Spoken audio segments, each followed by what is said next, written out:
A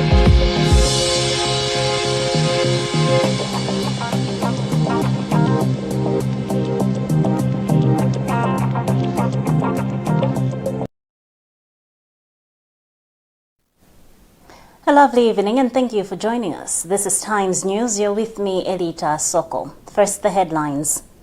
Passenger transport operators react angrily to fuel price hike. Medical Council of Malawi concludes consultations on a proposed amendment to the Medical Practitioners and Dentists Act. And the CCAP's Nkoma Synod pleads for clemency amid impending fines from a 400 million kwacha payee tax arrears. We have these and other stories to stay with us.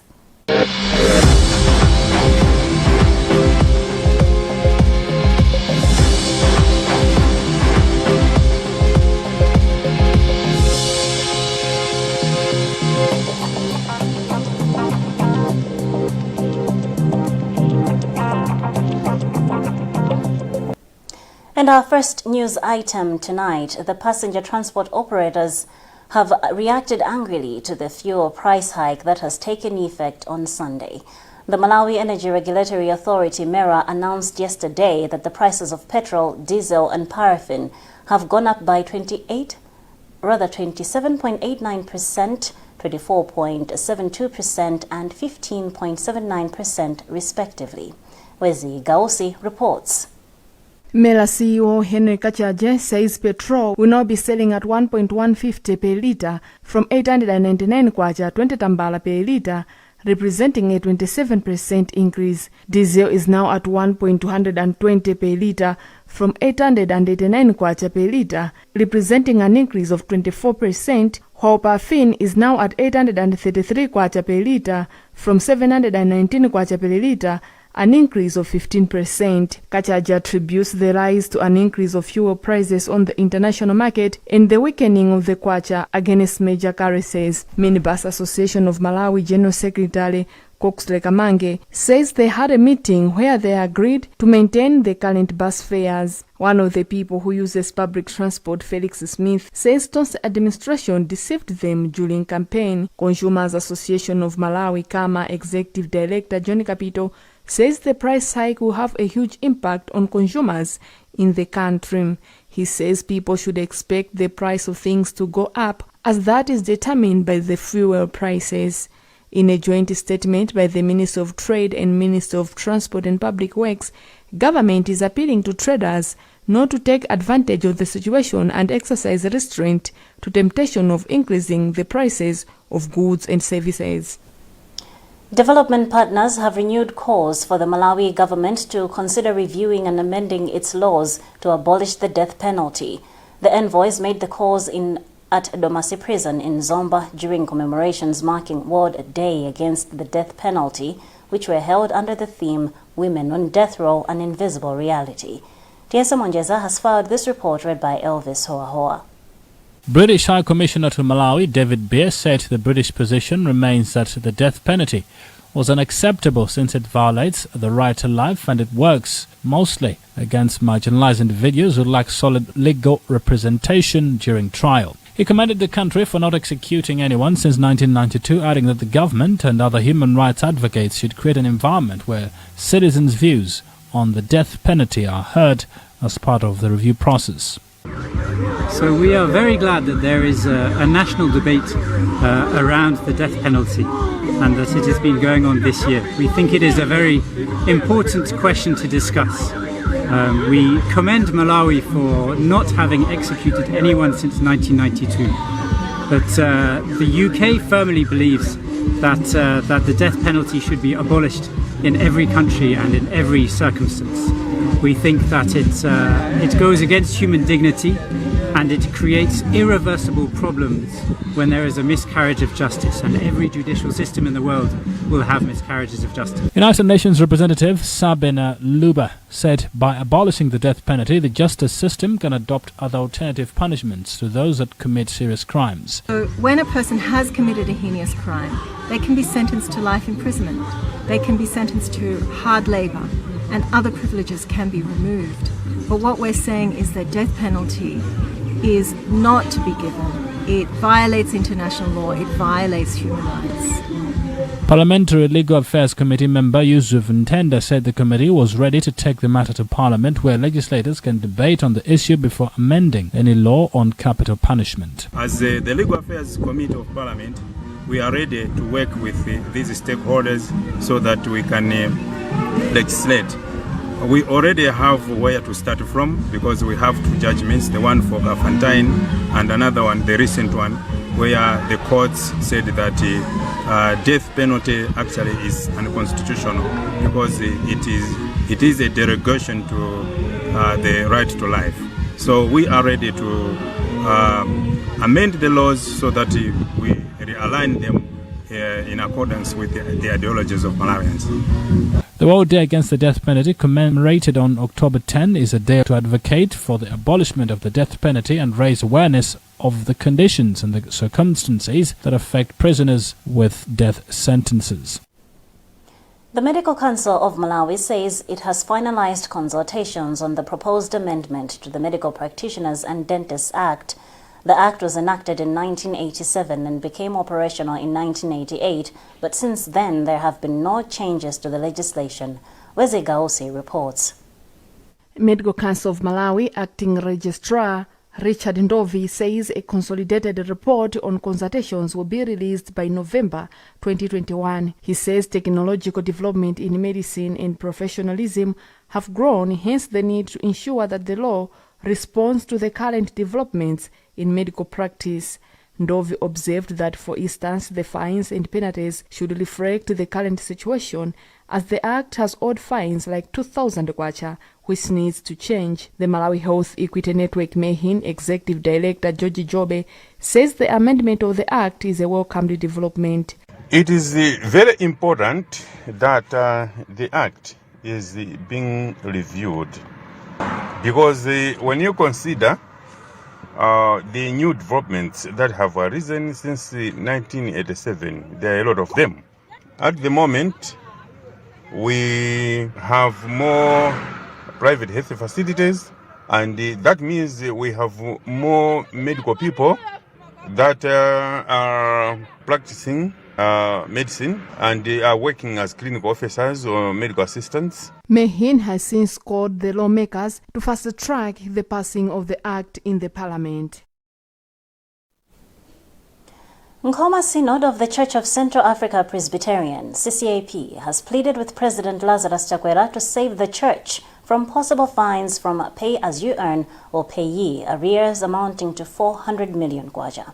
The Synod's newly elected moderator, Reverend Philip Gambulile, says the arrears are as a result of the economic hardships the church has faced due to COVID-19, affecting its employees in different departments, including in health and education. Matthews Kasanda has the details. The church made the call on Sunday in Dedza when the president attended the biannual assembly for the CCP at Namoni Katengeza Lay Center. During the event, the moderator did not mention the amount of money that the Nkoma CCP Synod is owing the MRA. However, during a phone interview, the Synod's General Secretary, Reverend Vasco Kashpapa, told Times that the church owed MRA about 400 million kwacha. During the event, Reverend Gambulile pleaded that the government should be considerate because the arrears have been accumulated due to the economic effects as a result of COVID-19 pandemic. In response, Chakwera said the government has been engaging various financial institutions, including the International Monetary Fund and World Bank, on the economic challenges that the country is facing. As such, it is also possible for the church to engage responsible institutions on the matter. Kani zizi nzofunika kumalankhulana maona mtima kuti tonse tikhozanso kuthandizana popeza njira zoti tikonzere kutsogoloko. During the event, Chakwera donated 2 million kwacha towards the construction of a hall at Namoni Katengeza Lay Center. Now, poor parenting has been singled out as the cause of many problems that teenagers are facing in the country, particularly because of failure to open up. Some of the issues that teenagers fail to open up on include relationship problems, which in turn lead to high cases of abortion or even suicide. Patience Lunda has more in this report. This was reviewed during a girls' conference that Action Aid Malawi organized targeting female primary school learners in remote areas of Mzimba district. Action Aid Northern Region Cluster Manager Stonard Madise said they saw the need to provide girls a platform where they can discuss issues and solutions to the challenges they face. Madise observed that most challenges that teenagers experience are similar. We have brought them together so they are able to discuss issues which affect them. So once they know the issues that affect them, they also discuss on how they can resolve those issues. On her part, one of the conference facilitators, a member of the Forum for African Women Educationalists, Fawema Chakuzinga Lupekile Mtonga, said most teenagers are afraid of their parents and that limits them from sharing hearty conversations. It's just because of they fear their parents, that maybe if they are going to say their problems, what they are facing, maybe they will say, I know this is not good. You can't tell me this because I'm a parent. I'm not supposed to hear this. Elizabeth Banda, a participant, described the conference as an eye-opener, saying she would now be able to express herself on issues affecting her to her guardians. In the recent times, youth have been victims of suicide, which has worried several stakeholders. The Ministry of Local Government and Rural Development says it has partnered with the Anti-Corruption Bureau, ACB, to fight corruption and abuse of public resources in district councils. This follows revelations that most district councils have been abusing the resources, a recent case being Chisi District, where ghost workers were discovered on the payroll. Wezi Gausi reports. Secretary for Local Government James Kyosiwa says the ministry is leaving no stone unturned with the aim of ending corruption and public resources plunder at councils. Kyosiwa says his ministry, in partnership with ACB, is putting in place measures that will trace all public resource abuse and corruption. To the ministry that the ministry is already working with the Anti-Corruption Bureau so that they can assist us in ensuring that proper systems are in place which will ensure that councils are utilizing resources that they get for the benefit of people that they are supposed to serve. Local Authority and Rural Development Committee of Parliament Chairperson Anthony Ngalande says the committee is not impressed with how the ministry handles issues of abuse of resources and corruption. We are going district by district to check, to see what's happening at every district, so that where we discover that there are shortfalls, then we can engage the ministry and see the way forward, see how best we can stop corruption. Meanwhile, the chairperson says the country is moving at a snail's pace to curb the vice. The Presidential Advisor on Non-Governmental Organizations, Martha Kotaine, has challenged NGOs in the country to embrace fact-based advocacy, which she says is lacking in the country. Kotaine was speaking during a memorial service for the late activist Rafiq Hajat, who died last month. Kotaine said advocacy should not be based on emotions or be politically driven. Jamison Jauluka reports. Speakers during the event, including Presidential Advisor on Non-Governmental Organizations, Martha Kotaine, hailed Hajat as an icon of fearless activism who stood for equal treatment among people. Kotaine said Hajat worked with facts and did not mince words where things went wrong or right. With the coming of social media, there is a lot of information in the public domain, some of which is false, and activists must cross-check the facts before making a position clear to the government. The sector is now quite dynamic. With the social media, there's a lot that is happening. So the way maybe things were done before social media is different. My appeal, though, is that we seem to be lacking on evidence-based. There's a lot of advocacy that's just based on emotions and not facts, which is not what is the base. Because to convince government, government works through technocrats. They need data, they need the facts on the table. So I want to believe the current civil society must build its capacity on research and policy analysis, providing alternatives and options to government that are evidence-based, not just based on emotions or malice or political machinations. Council for Non-Governmental Organizations in Malawi, Kongoma, Chairperson Kosa Muntali, saying Hajat fought all forms of injustices, including the extractive sector. Hajat died of heart problems at Muntali, urged the government to invest in specialist personnel and facilities to to treat heart problems in the country. You may recall that in this country we've lost a lot of people. The former president, Professor Bingu Mutharika, the vice president, Right Honorable Malewezi. We have so many. Rafik is one of them, our hero. Then, with all these deaths, and we also have a number of them that die in the villages, undocumented. What does it take for a government to start reflecting? So as Kongoma, what we are asking, requesting government is to seriously start investing in this sector. Minister of Information Gospel Kazako, Minister of National Unity Timothy Ntambo, and rights activists, Human Rights Defenders Coalition Chairperson Gift Trappins, Reverend McDonald Semberega, and Mavuro Bamos were in attendance. This is Times News. We'll be back with more shortly.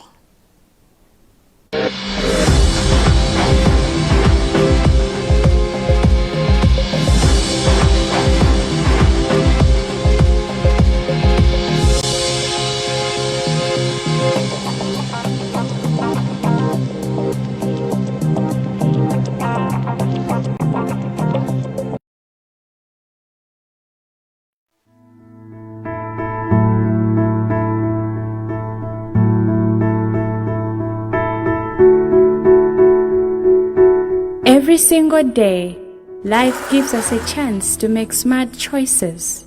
A choice of having smooth, glowing skin, to feel comfortable, no grease, to stay hygiene and safe from COVID-19. Make a smart choice today by choosing Purity products and stay pure. If there's one thing that all soaps do, it's wash. From buckets to basins, bathrooms to streams, and everything in between. All soaps wash. Yes, but Protex is different. Its reinvented formula with flaxseed oil boosts your skin's natural anti-germ defenses by 10 times more, protecting you against 99.9% of germs. So what keeps us healthy? Protex! Good health starts here. Our Lady of Wisdom in Limbe will be celebrating 100 years of existence in Malawi. The celebrations will take place at the school's grounds from 9 a.m. on Saturday, 9th October 2021. Theme for the centenary celebrations is Thanking God for 100 years of educating and empowering the girl child. A special cloth and t-shirts are on sale at the school and in Lilongwe from Mrs. Stella Kuzemba on sale number 099-518-6610. The celebrations will start with a mass by the Archbishop Thomas Luke Msusa. Come one, come all.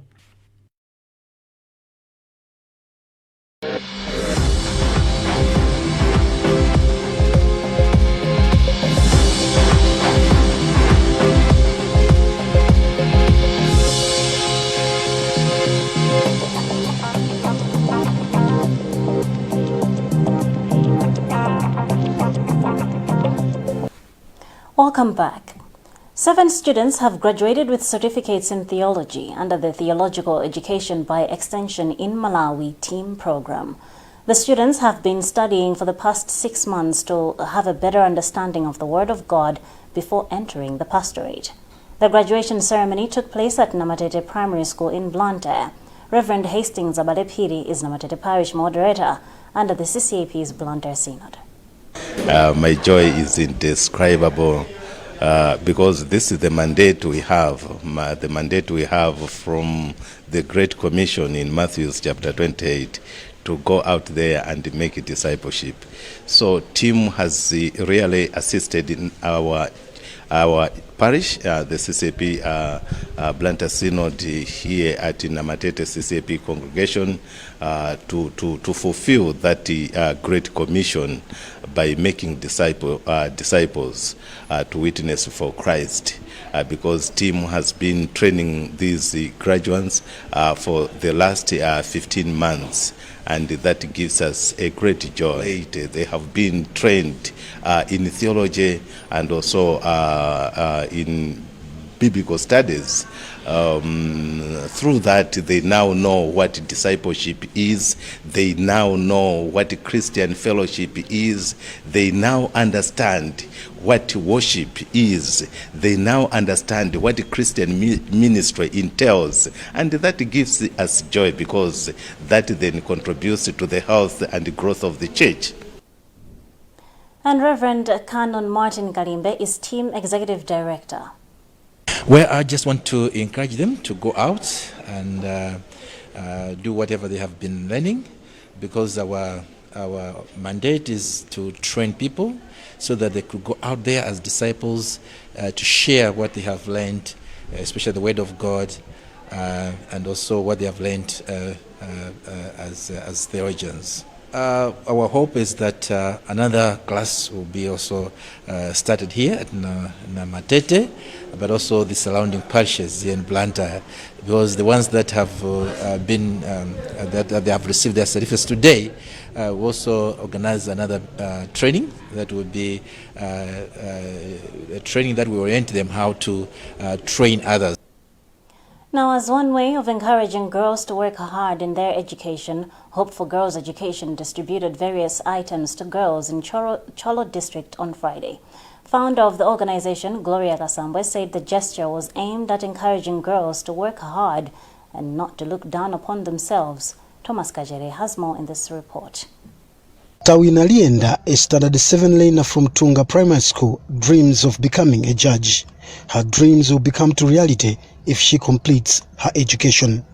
Receiving the notebooks, soap, and sanitary pads from Hope for Girls Education, she said the gifts will help on her education. Founder for Hoge, Gloria Kasambwe, said giving the gifts to the learners will boost their morale in their education. Giving them the rewards upon what they've done, I feel like it's something that will even keep them going, will give them power, or will boost them up to work extra hard in school. And even to see themselves not to be different with the boys. A girl child ambassador, Esther Muo, who was guest of honor at the event, thanked Hoge for the donation. It is of great significance to the girls, because we may think it is small, but it was a gap for them to successfully attend classes and within the education of these girls. So it is indeed a very great, a great gift, and we really appreciate the Hope for Girls Education, because they've lifted up the girls, they've motivated the girls, and it will bring a lot of competition amongst the girls in schools. A teacher at Tunga Primary School, Godfrey Mizadi, commended Hoge for helping the girls and has appealed to other organizations to emulate the example. I think they are important because our learners, they need motivation when they are at school. 50 girls who have been doing well in class from Tunga, Kaombe, Chinkwende and Mlambala primary schools received notebooks, soap and sanitary pads. Hoge was established in 2019 with the name of encouraging school-going girls to work hard in class. Now, Divine Destiny Foundation Children has donated assorted items to fellow children who are needy at a Children's of All Nations home in Lilongwe. Head teacher for the school, Andrew Magola, said the donation was meant to instill in the children the spirit of giving. Rebecca Jimjeka has more in this report, read by Blessings Mpinganjira. According to the teacher, Divine Destiny Foundation believes to shape their children into independent and trusted citizens. Divine Destiny Foundation is a Montessori school. Montessori means it's a curriculum that encourages child independence, whereby the child has to learn independently. The teacher only facilitates. So that is the center stage of our education at Divine Destiny Foundation. On his part, social care coordinator at Children of All Nations said the donation will go towards helping the needy children. We are so grateful. We are so thankful that they have given us these donations. This will help us a lot. Among the items that the children donated were clothes, sugar, soap, notebooks, pencils and shoes. And that's the news tonight. But before we go, the headlines again. Passenger transport operators react angrily to fuel price hike.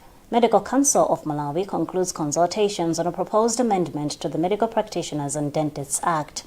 And the CCAP's Ngoma Synod pleads for clemency amid impending fines from 400 million kwacha payee tax arrears. Remember, you can get more on these and other stories by visiting our website www.times.mw, liking our Facebook page Times 360 Malawi, subscribing to 1895 and following us on Twitter at Times 360 Malawi. Remember to wash your hands regularly, observe social and physical distance, mask up and get vaccinated to prevent COVID-19. Please stay safe. You've been with me, Elita Soko. Have a lovely night.